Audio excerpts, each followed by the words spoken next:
ఆయన ఈ రాష్ట్ర ప్రజల గుండెల్లో చిరలేని స్థానం ఏర్పరచుకున్నారు. ఇవాళ వారి వర్ధంతి సందర్భంగా వారికి మనస్ఫూర్తి నివాళులు.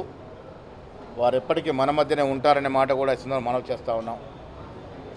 ముఖ్యమంత్రి గారి చొరవతో ఇవాళ నిజామాబాద్లో వారి విగ్రహ ప్రతిష్టాపన జరుగుతూ ఉంది.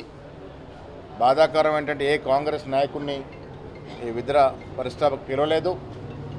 ముఖ్యమంత్రి చొరవతోనే ఆ స్థలం ఇవ్వడం జరిగింది. ఏది ఏమైనా ఇవాళ రాజకీయాలు మాట్లాడకూడదు, కానీ పరిపూర్ణమైన నిండు నూరేళ్ళు వారు కాంగ్రెస్ వాదిగానే ఉంటాననుకున్నాడు. దురదృష్టవశాత్తు చనిపోయినారు.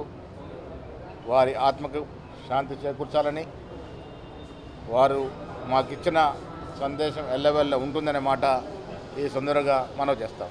జీవితాంతం కూడా ఆయన కాంగ్రెస్ వాదిగానే ఉన్నాడు. జీవితాంతం బీజేపీ సిద్ధాంతాలని, బీజేపీ పార్టీని, ఆర్ఎస్ఎస్ సిద్ధాంతాలని వ్యతిరేకించిన ఆ మహనీయుడు విగ్రహం ఇవాళ అన్వేలింగ్ అనేది బీజేపీ నాయకుడు అమిత్ షా గారు చేస్తూ ఉన్నారు. ఆయన మనసు బాధపడుతుందని మాత్రమే ఈ సందర్భంగా చెప్పగలను.